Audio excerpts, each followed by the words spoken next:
यानी एक्सक्रेशन, नाम तो सुना ही होगा।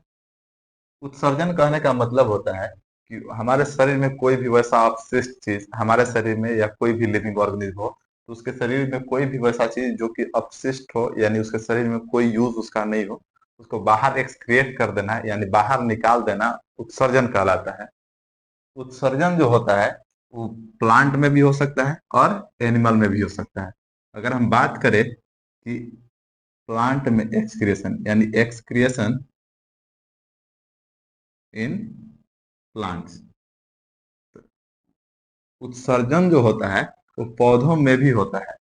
तो पौधों में जो एक्सक्रेटरी मटेरियल जो होते हैं यानी उत्सर्जित पदार्थ जो होते हैं वो होते हैं रेजिनिन्स, सॉरी रेजिन्स,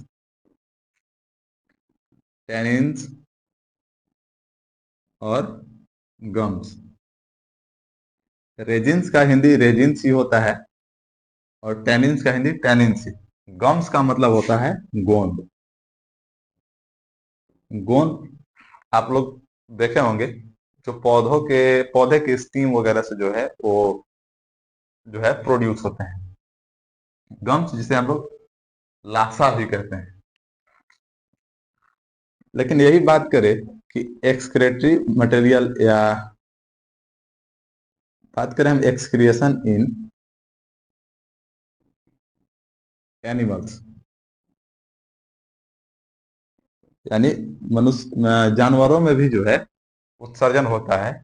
जैसे कि यूरिन, यूरिन में जो है अगर अमोनिया ज्यादा हो गया है तो अमोनिया या कोई भी आयंस, एक्स्ट्रा वाटर, ये सारे चीजें जो है अगर हमारे शरीर में इसकी मात्रा जो है अत्यधिक हो जाए यानी जरूरत से ज्यादा हो जाए तो उसे जो है आ, क्या करते हैं हम यूरिन के माध्यम से बाहर निकाल देते हैं।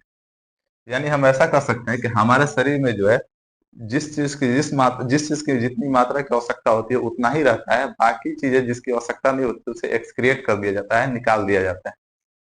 तो जिस प्रोसेस के माध्यम से जो है हमारे शरीर में मिनरल्स,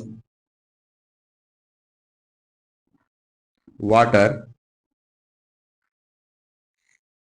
आयंस, ईटीसी का संतुलन बना रहता है, उस प्रोसेस को हम लोग कहते हैं ओस्मो रेगुलेशन। ओस्मो रेगुलेशन, इसे हिंदी में हम कहते हैं परासरण। परासरण यानी परासरण के माध्यम से जो है हमारे शरीर में आयंस का, मिनरल्स का, वाटर का जितनी आवश्यकता होती है उतना ही मतलब उसमें जो है हमारे रक्त में कहे या हमारे शरीर में जो है वो रहता है। बाकी चीजें को जो है एक्सक्रिएट कर दिया जाता है, उत्सर्जित कर दिया जाता है। मनुष्य में जो है उत्सर्जन एक जोड़ा ब्रिक होता है, मतलब दो ब्रिक होते हैं। ब्रिक जो होता है वो क्या करता है कि रक्त में जो अपशिष्ट पदार्थ होते हैं जैसे कि urea, uric acid, glucose, amino acid, etc वगैरह, इसको जो है वो क्या करता है कि फिल्टर कर देता है, ब्लड से जो है अलग कर देता है इसे। और ये जो किडनी है, किडनी का वेट जो होता है ना, किडनी का वेट ये जो होता है 150 से 260 ग्राम हो सकता है। किडनी का जो वेट होता है वो 150 से 260 ग्राम हो सकता है। मनुष्य का जो किडनी होता है उसका लेफ्ट किडनी जो होता है वो लार्जर होता है, यानी ये जो किडनी है वो क्या होता है थोड़ा बड़ा होता है। और ये जो है यानी राइट साइड का जो किडनी होता है वो थोड़ा स्मॉलर होता है। यानी ऑब्वियस सी बात है कि मनुष्य का जो लेफ्ट किडनी जो होगा उसका वेट भी ज्यादा होगा और इसका जो हमारा राइट किडनी है उसका वेट कम होगा। इसका जो लेंथ है ना, यानी किडनी का जो लेंथ होता है वो पुरुषों में 10 से 14 सेंटीमीटर हो सकता है, मेल में। और हम बात करें फीमेल में, तो फीमेल में जो है वो 9 से 13 सेंटीमीटर तक हो सकते हैं। इसकी चौड़ाई जो है वो 3 से 5 सेंटीमीटर हो सकती है। होता क्या है कि रीनल आर्टरी, सॉरी, होता क्या है कि जो आर्टरी होती है, आर्टरी जो होती है, जो कि रक्त को जो है किडनी की तरफ ले आती होती है, ये आर्टरी नहीं बल्कि एरोटा होती है। क्या होती है? एरोटा। एरोटा मतलब महाधमनी। महाधमनी क्या करती है? जो रक्त होते हैं जिसमें कि अमीनो एसिड वगैरह, यूरिया वगैरह मिक्स होते हैं, उस वैसे ब्लड को जो है ना, वो किडनी की तरफ ले आते हैं। और जैसे ही ये एरोटा से एक अलग ब्रांच निकल रहा है, ये ब्लड वेसल्स को, इस ब्लड वेसल को हम लोग आर्टरी तो कहेंगे ही, लेकिन धमनी से संबंधित, सॉरी, किडनी से संबंधित जो ब्लड वेसल्स होते हैं ना, उसमें रीनल लगाया जाता है। क्या लगाया जाता है? रीनल। यानी इसे हम रीनल आर्टरी कहेंगे। वेन्स होगा तो रीनल वेन्स कहेंगे। जैसे यहाँ पे आपको दिख रहा होगा कि ये ब्लू कलर की जो ब्लड वेसल्स है, ये वेन्स है, तो इसको हम वेन्स न कह के रीनल वेन्स कहेंगे। अब क्या होता है कि रीनल धमनी के माध्यम से जो ब्लड जो होता है ना, वो किडनी में प्रवेश कर जाता है। और किडनी के अंदर पाए जाते हैं नेफ्रॉन। किडनी के अंदर पाए जाते हैं नेफ्रॉन। नेफ्रॉन जो होते हैं वो ब्लड को फिल्टर करते हैं, और फिल्टर करने के बाद यूरेटर के माध्यम से, इस नली का नाम है यूरेटर, यानी मूत्र मार्ग। मूत्र मार्ग से के माध्यम से जो है, उसे जो है यूरिन ब्लाडर में जो है, यूरिन ब्लाडर में स्टोर कर देते हैं। यूरिन ब्लाडर का हिंदी होता है मूत्राशय, जहां पे मूत्र जो है वो जमा होता है। और उसके बाद जो है यूरेथ्रा के माध्यम से जो है ना, यूरेथ्रा के माध्यम से, यूरेथ्रा के माध्यम से जो है ये इसे पेनिस तक पहुंचा दिया जाता है, शिश्न तक पहुंचा दिया जाता है। और पेनिस के माध्यम से जो है यूरिन को जो है बाहर एक्सक्रेट कर दिया जाता है, निकाल दिया जाता है। मनुष्य में जो किडनी है, इस किडनी के अंदर जो है, यानी एक किडनी में जो है, एक किडनी में करीब 1 मिलियन नेफ्रॉन पाए जाते हैं। यानी 10 लाख ब्रिकाणु पाए जाते हैं। कितना ब्रिकाणु पाए जाते हैं? 10 लाख ब्रिकाणु एक किडनी में पाया जाता है। अब मनुष्य के शरीर में दो किडनी होती है, तो टोटल कितना हो गए? लगभग 20 लाख ब्रिकाणु पाए जाते हैं। ब्रिकाणु का स्ट्रक्चर जो है वो यहाँ पे आप देख सकते हैं, कुछ इस टाइप के होता है। आइए अब थोड़ा इसे अपने समझने के लिए जो है एक थोड़ा आसान इमेज बनाते हैं। आप देख रहे होंगे यहाँ पे रेड कलर के ब्लड वेसल्स दिख रहा होगा, जिससे कि जो इम्प्योर ब्लड जो होते हैं, जैसे किडनी में प्रवेश करने के बाद जो है वो कहाँ पे पहुंचता है? नेफ्रॉन में। थोड़ा सा ध्यान से देखें तो ये एक कटोरी की जैसी संरचना है, जिसका नाम होता है Bowman's capsule. Bowman's capsule Hindi में कहा जाता है बोमन का संपुट। बोमन का संपुट। इसके ऊपर की जो स्ट्रक्चर होता है उसे बोलते हैं ग्लोमेरुलस। ग्लोमेरुलस। ग्लोमेरुलस के बाद ये देख रहे होंगे, ये फोल्ड वाला जो स्ट्रक्चर दिख रहा होगा, ये जो है इसको बोलते हैं डिसेंडिंग लूप, यानी अवरोही चाप। आपको यहाँ पे एक और स्ट्रक्चर दिख रहा होगा जो फोल्ड टाइप पे है, इसको कहते हैं एसेंडिंग लूप, यानी आरोही चाप। देखो इस माध्यम से जो है, इस वे में जो है ब्लड आता है और यहाँ से नीचे की ओर जा रहा है ना, इसलिए आप याद रख सकते हैं इसको डिसेंडिंग लूप कहेंगे। और यहाँ से रक्त जो है ऊपर की ओर जा रहा है, इसलिए इसे हम कह सकते हैं कि ये असेंडिंग लूप है। डिसेंडिंग और असेंडिंग लूप के बीच में जो ये यू जैसा जो स्ट्रक्चर दिख रहा है, इसे बोलते हैं हेनलेज हेनलेज लूप। मतलब हेनले का चाप। एक साइंटिस्ट थे जिनके नाम पर जो है ये यू स्ट्रक्चर का नाम रखा गया है। उसके बाद इसका नाम होता है कॉमन कलेक्टिंग। यानी सामान्य संग्राहक। इसको बोलते हैं कलेक्टिव ट्यूबल्स,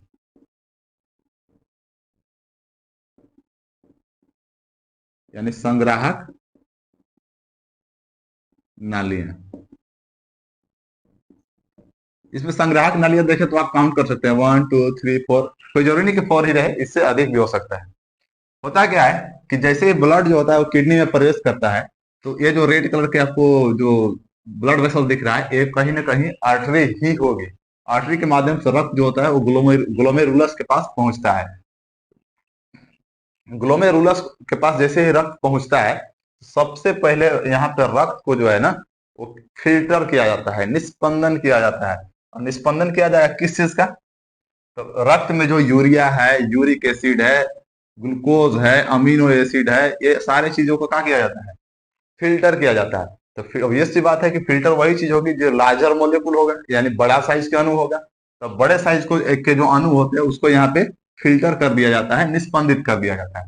निस्पंदित करने के बाद रक्त जो होते हैं इसी ये जो ये जो आपको ब्लड वेसल दिख रहा है, इसी के माध्यम से रक्त जो है आगे बढ़ रही होती है। और जो एब्जॉर्ब किया हुआ जो लार्जर मोलेकुल है, बड़े साइज के जो अणु है, वो ग्लोमेरुलस में एब्जॉर्ब करने के बाद जो है बोमन संपुट होते हुए आगे बढ़ रहा होता है डिसेंडिंग लूप की ओर। उसके बाद क्या होता है कि ब्लड को जो है दोबारा री एब्जॉर्ब किया जाता है हेनलेज लूप के पास। कहाँ पे? ये यू के जैसा जो स्ट्रक्चर आपको दिखाई दे रहा होगा, इसी के पास, हेनलेज लूप के पास। हेनलेज लूप के पास क्या होता है कि यहाँ पे री एब्जॉर्ब का काम किया जाता है, री एब्जॉर्प्शन का, यानी पुनः अवशोषित, यानी दोबारा से अवशोषण का काम होता है। अगर रक्त में जो है ये ग्लूकोज, अमीनो एसिड वगैरह और रह गया है, तो उसको दोबारा से अवशोषित कर लिया जाता है। अवशोषित करने के बाद जो चीजें ब्लड में पर्याप्त मात्रा में नहीं है, वो तो उसको एब्जॉर्ब नहीं किया जाएगा, जितनी चाहिए उतनी होनी चाहिए ब्लड में। लेकिन जो चीजें अत्यधिक है उसको दोबारा से अवशोषित कर लिया जाता है। और अवशोषित करने के बाद हेनले के चाप के जो वे दिख रहा है, रास्ता दिख रहा है, उसके बाद एसेंडिंग एसेंडिंग लूप होते हुए इसे जो है कॉमन कलेक्टिंग यानी सामान्य संग्राहक में जो है वो जमा कर दिया जाता है।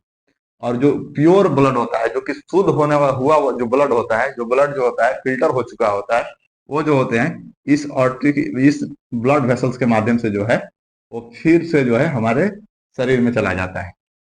और उसके बाद क्या होता है कि ये जो कॉमन कलेक्टिंग दिख रहे हैं आप, इसका जो एंड पॉइंट होता है यानी लास्ट का जो भाग होता है, वो कहीं ना कहीं ये जो यूरेटर दिख रहा है इसी से कनेक्टेड होता है। जो कि ये यूरेटर जो है वो फिल्टर हुआ हुआ जो फिल्ट्रेट पार्ट है, फिल्ट्रेट पार्ट मतलब जो कोई चीज छानने के बाद जो ऊपर रह जाता है उसे फिल्ट्रेट करते हैं।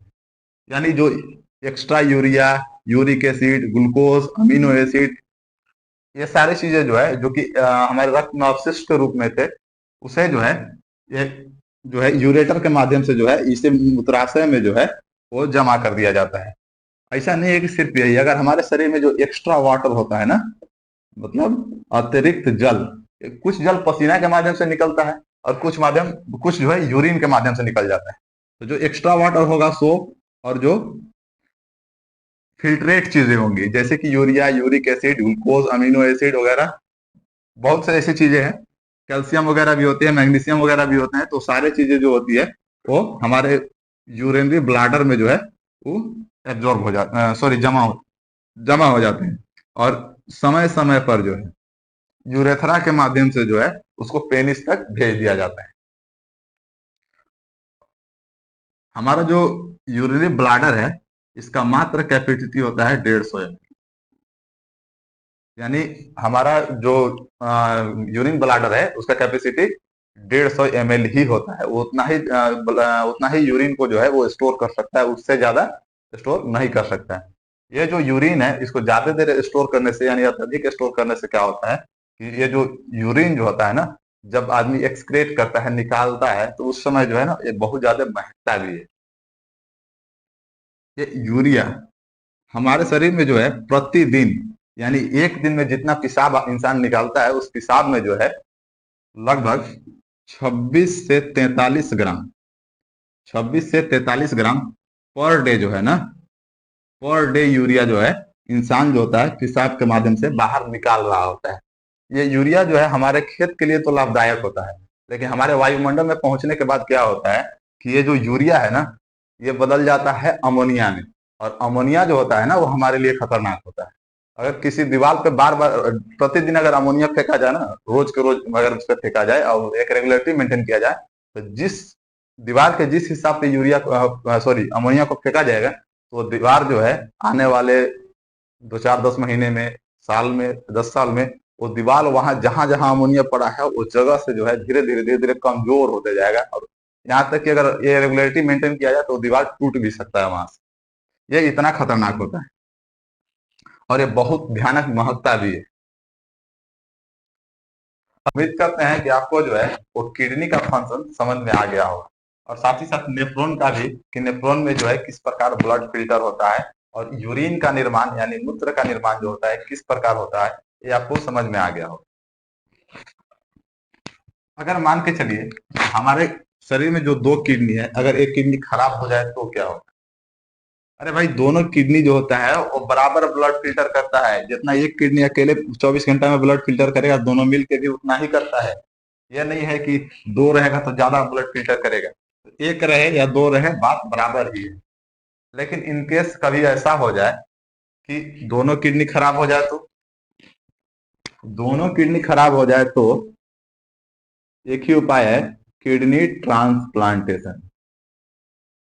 ट्रांसप्लांटेशन मतलब वृक्क प्रत्यारोपण। वृक्क प्रत्यारोपण। वृक्क प्रत्यारोपण कहने का मतलब, जैसे मान के चलिए कि अगर आपका दोनों किडनी खराब हो गया और दोनों किडनी जितना ब्लड फिल्टर कर रहा था, अकेले में ब्लड उतना ही फिल्टर कर रहा था, तो कहीं ना कहीं आपका जो किडनी है वो अपने माता पिता से, भाई बहन से, रिश्तेदार में किसी से अगर मैच कर जाता है, तो आप उनसे कैसा कर सकते हैं कि उनसे एक किडनी ले सकते हैं, क्योंकि एक एक किडनी पे भी आदमी उतना ही दिन सर्वाइव करेगा जितना दोनों किडनी रहने के बावजूद भी करेगा। लेकिन अगर कोई आपको देना चाहे अपना किडनी, तो अगर देने के बाद जो है एक किडनी आप में फिट हो जाएगा, दूसरे किडनी तो वो है ही उनके साथ। तो किसी स्वस्थ व्यक्ति से किडनी जो है उनका किडनी निकाल कर किसी मरीज के, यानी जिसका दोनों किडनी खराब है, उसके शरीर में किडनी को फिक्स कर देना, मतलब सर्जरी के माध्यम से फिक्स कर देना उस किडनी की जगह पे, वृक्क प्रत्यारोपण कहलाता है। लेकिन समस्या ये भी हो सकती है कि किडनी या तो किसी से मैच ही ना करे, या तो जिससे मैच करे वो देना ना चाहे, तो क्या होगा? तो उस स्थिति में जो है एक और प्रोसेस होता है जिसका नाम होता है डायलिसिस। डायलिसिस के हिंदी में कहते हैं अपोहन। डायलिसिस में क्या होता है कि जिस तरह से किडनी हमारा पूरा फंक्शन करता है, ये सारे प्रोसेस जो आप अभी समझे, इसके लिए डॉक्टर लोग जो है मतलब एक बहुत बड़ा मशीन डिवाइस बना के रखे हैं। सोचिए, कुदरत की करिश्मा। ये सारे चीजें जो है वो 10 से 14 सेंटीमीटर लंबा और 3 से 5 सेंटीमीटर चौड़ा जो हमारा ऑर्गन है किडनी, उसमें फिट कर दिया गया है। डॉक्टर को इतनी छोटा चीज बनाने में जो है उतना बड़ा डिवाइस मशीन लगे। आप उस मशीन का इमेज यहाँ पे देख सकते हैं। इतना बड़ा चीज जो है भगवान इतना छोटा चीज में जो है एडजस्ट करके दे दिया। तो क्या करता है कि डॉक्टर जो है आप इंसान के खून निकालता है, और वो खून जो होता है ना उस मशीन में डाल दिया जाता है, जिससे कि क्या होता है कि ब्लड जो किडनी काम करता है ना ब्लड फिल्टर करने का, वो सारा फिल्टर करके जो उसमें अपशिष्ट पदार्थ होता है, वेस्ट मटेरियल जो होते हैं, उसे जो है वो निकाल देता है और फिर से ब्लड को जो है शरीर में प्रवेश करा देता है। तो अगर हमारे शरीर में से ब्लड को निकाल कर उसको फिल्टर करके, और जो उसमें वेस्ट मटेरियल होगा उसको रिमूव करके फिर से ब्लड को हमारे शरीर में प्रवेश करा देना है, डाल देना, क्या कहलाता है? डायलिसिस।